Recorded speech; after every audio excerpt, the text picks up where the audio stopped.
Imagine a future where humanity is no longer confined to our pale blue dot. A future where our reach extends across the solar system, where we mine asteroids, build settlements on distant planets and moons, and transform Earth's global economy into a stellar economy. A future where we have transcended our home planet and made space our new playground. This is the road we're on, and while we've come far already, it's worth noting that some things will never change, no matter how far we go. To continue advancing, we must collaborate across vast distances and across generations. We must coordinate our efforts, and the tool that we have to make that possible is money. Money has propelled us from hunting and gathering to farming, from farming to industry, and from industry to the edge of space. It's taken us from caves and huts to skyscrapers and space stations. The better our money, the better we can collaborate, coordinate, and allocate, and the more efficient our journey to the stars becomes.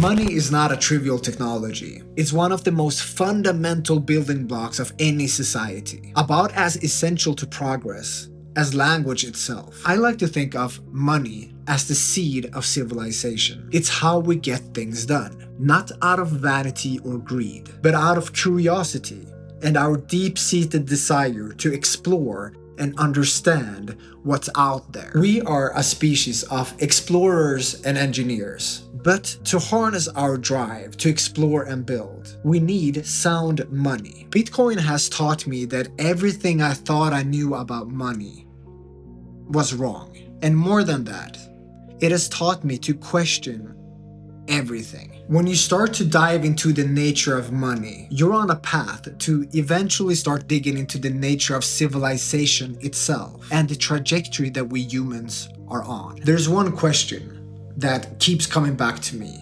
a question that I've been playing with for a while now, and it's this: if money is crucial to the function of society, how will we make it work when we become a space-faring, multiplanetary civilization? How will we make it work in space? We will inevitably establish settlements and colonies in space, and they'll need money. Over time, these settlements and colonies will become independent societies, and Mars may be our first major colony. So the question is, will we use Bitcoin on Mars?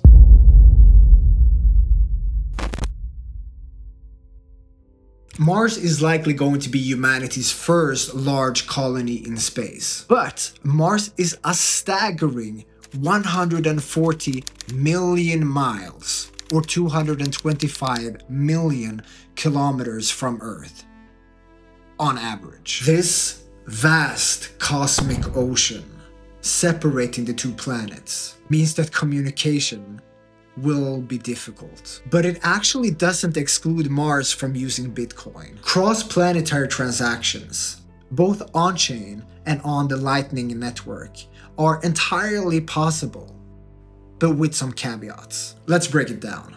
Depending on the planet's positions, Mars is most of the time between 3 and 22 light minutes away, meaning a round-trip signal delay of 6 to 44 minutes.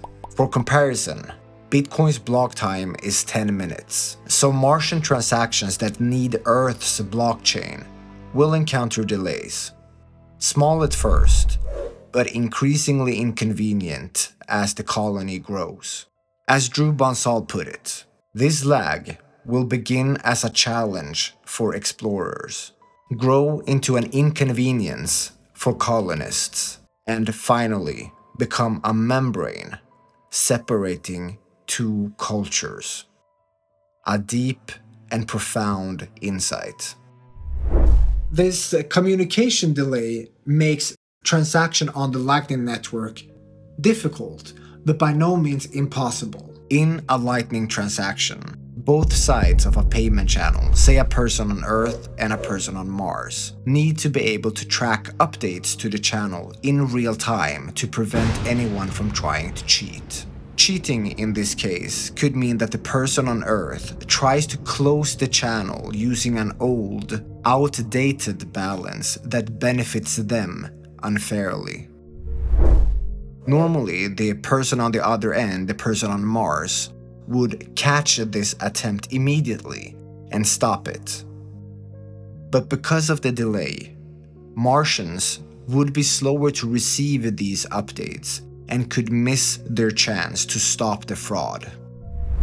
To solve this, people on Mars would need longer lock times. A lock time is a built-in delay in finalizing a transaction, giving the person on Mars extra time to react if there's an attempt to cheat. They could also use watchtowers, trusted third-party services that monitor the channel and automatically step in to prevent fraud if the person on Mars can't respond in time. What about on-chain transactions between Earth and Mars? Surprisingly, they are relatively straightforward. There are essentially only two issues. First, the 3 to 22 minute communication delay. And it's just that. A delay. Second, interplanetary transactions will require a stable interplanetary communication network, likely using lasers. Lasers are preferred over radio signals because they have higher data transmission rates, greater precision, and they are more efficient over long distances. However, no matter how well the communication network between Earth and Mars is engineered, it could still be vulnerable to disruptions from things like solar flares. And when Earth and Mars are on opposite sides of the Sun during a so-called solar conjunction, direct communication is actually temporarily blocked, extending the delay from minutes to potentially several weeks.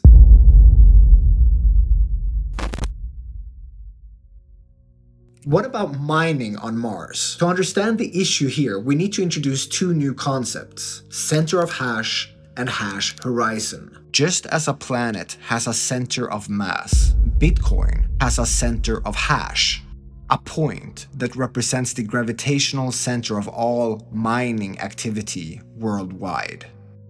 Since miners are spread across Earth, Bitcoin's center of hash is located near the planet's core, perhaps slightly closer to regions with dense mining activity such as China. This Earth-based center of hash creates Bitcoin's hash horizon. The hash horizon is the boundary beyond which miners can no longer stay in sync with Bitcoin's main network on Earth. Inside the hash horizon, miners stay competitive with no issues. So how far out into space does Bitcoin's hash horizon extend? The answer might surprise you. It's actually just a few light seconds from Earth, possibly as far as the moon, which is 1.3 light seconds away.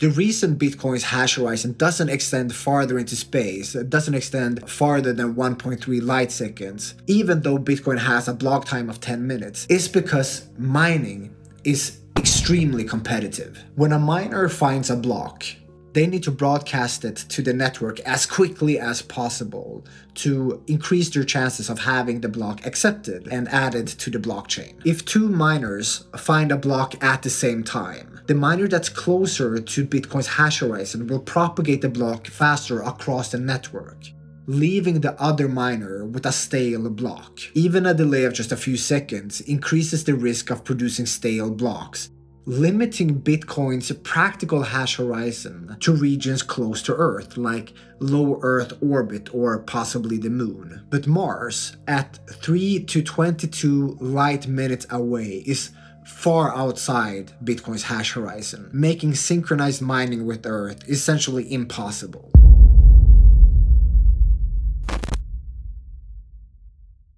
Money in space isn't just a technical challenge.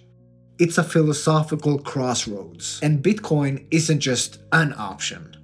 It's the only option. A truly free human civilization among the stars requires a monetary system that transcends national borders, political control, and inflation. Bitcoin is a rejection of centralized authority, the separation of money and state. It's a system without borders or rulers, and that's the only way that money can work in space, because any centralized control would tether us to Earth's power structures, and in that case we wouldn't really be a multiplanetary species. We would be a species with colonies. Here's an analogy. Imagine if every nation that was ever colonized on Earth was still tethered to their masters. Imagine if the US wasn't an independent nation, but was still under British control. In space, like on Earth, colonies need financial independence to thrive, and Bitcoin is the way to ensure privacy and autonomy for financial independence,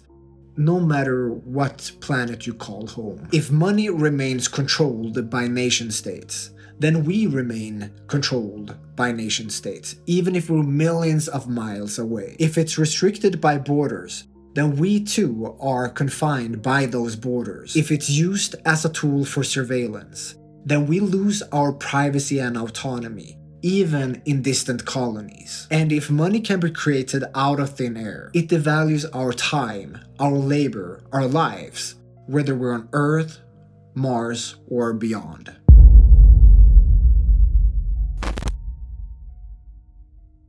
Money is a curious technology. It's the seed of civilization and the fuel propelling our journey to the stars. It's a technology that enables us to collaborate, coordinate, and allocate resources, and it must continue to do so in space. We're not just building a network across continents anymore. We're building a network across worlds. And as civilization scales, our money must scale with it. For humanity to be truly free, as we spread across worlds, our money must be free. So the question is, what do you think the greatest challenges with money in space is going to be? Let me know what you think in the comments below. And until next time, stack sats and stay safe.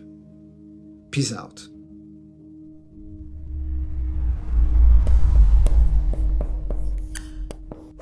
Get your copy of Yoni's book, Abundance Through Scarcity, in the description below.